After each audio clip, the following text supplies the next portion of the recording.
Prime Minister heads to Vanuatu today, where he's going to discuss a dialogue with the Vanuatu government and Prime Minister. Then he's heading to the Pacific Island Forum. With me is the Senior Fellow at the Australian Strategic Policy Institute, Mark Watson. Mark, great to see you. The Prime Minister, first to Vanuatu. Sounds like this agreement, whatever they're calling it, won't be finalised today. The Prime Minister wants to take it a few steps further with a face-to-face with the Prime Minister of Vanuatu. Either way, the government's investing a lot of time and energy into this. Why? Well, what we're seeing playing out before our eyes is the competition in the Pacific that we see between China on the one hand, Australia on the other, and of course US behind the scenes, I guess, in the other side of the Pacific. But Australia's investing heavily in Papua New Guinea. We've seen rugby league diplomacy there in Fiji. We've seen Siddhavani Rambuka come out quite strongly saying, there's no room for a Chinese military base in Fiji. The two problem countries, though, in some ways, for Australia at least, have been Vanuatu and the Solomon Islands. They've kind of gone back and forward on this. I think Australia thought we had something stitched up last month when we had 3 ministers go to Vanuatu to sign an in-principle agreement.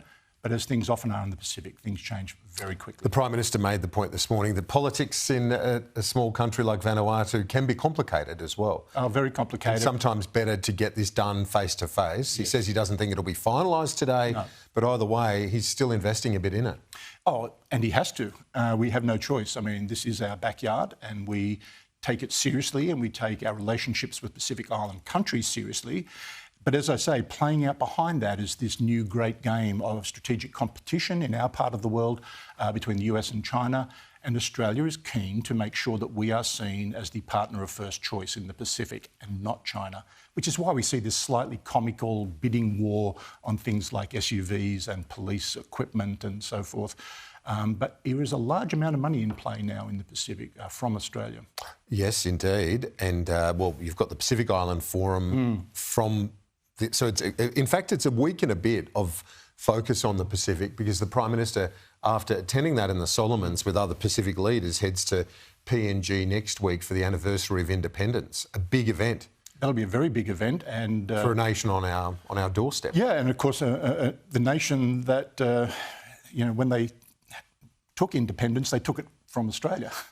So, 1975, this new country was born right on our doorstep, and we've maintained very good relations with PNG, but we've seen heavy attention and investment from China in the last 5+ years, 5, 6, 7 years, in minerals, in building infrastructure, highways, public buildings. And we may have just missed a trick there initially, but I think we're back now. And as you touched on earlier, the one thing China doesn't have is rugby league. Rugby league, it's the #1 diplomatic tool we have, or rugby union perhaps in Fiji. Yeah, in Fiji, but the state of origin is a massive thing in PNG. They absolutely love it. Let's turn our attention to the other side of the world now, and a real surge in this offensive, pre-winter offensive from Russia. Yeah. In Ukraine. I think Russia feels now it's on the front foot on the military front. Plus, it just launched, 800+ drones and I think 13, 14 missiles into Ukraine. It hit the Ukraine government buildings.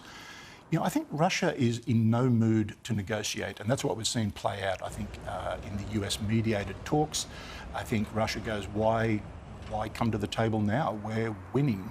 And Russia has shown an incredible capacity to absorb pain and to absorb casualties on the battlefield.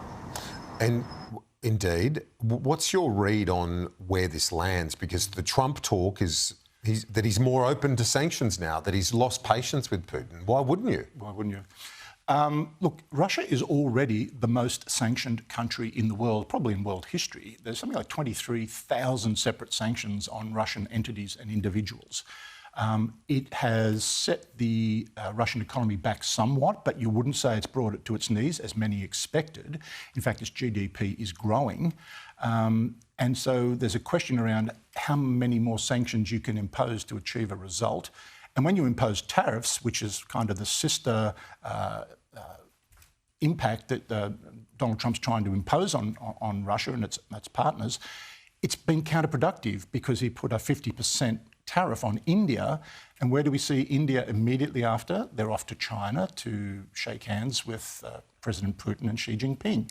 So sometimes these things have unintended consequences, and we need to be careful of that. How much of a setback is that India rapprochement with China when it comes to Australia? You and I have spoken for a number of years about the importance of the Quad and how Australia was trying to build up and take India into the embrace of the likes of the United States, Japan and Australia. But now looks like it's all blown up. It was a really, as it turned out, counterproductive measure taken by the US, and it led to an almost instant degrading of the bilateral relationship. I think Australia is not directly impacted, where as opposed to tariffs as anybody else is, US tariffs. But that Quad, we keep coming back to that. It was a way of engaging India in our part of the world. There is no Indo-Pacific without India. Australia will, I'm sure, work hard to maintain that engagement, but it is to the detriment of the Quad for sure. Yes, and the West more broadly? Yeah, well, because that was seen as the mechanism by which you could have a counterbalance to the China influence. Yeah. And by this now sort of evaporating. Yeah. Remembering that China and India, have fought wars on their frontiers and quite recently have sustained casualties, and yet so bad was the impact of that tariff that India felt it could go straight to China and give Xi Jinping a big publicity win. Yeah, not a great look. But Mark Watson, we appreciate you giving us the context as always. Thank you.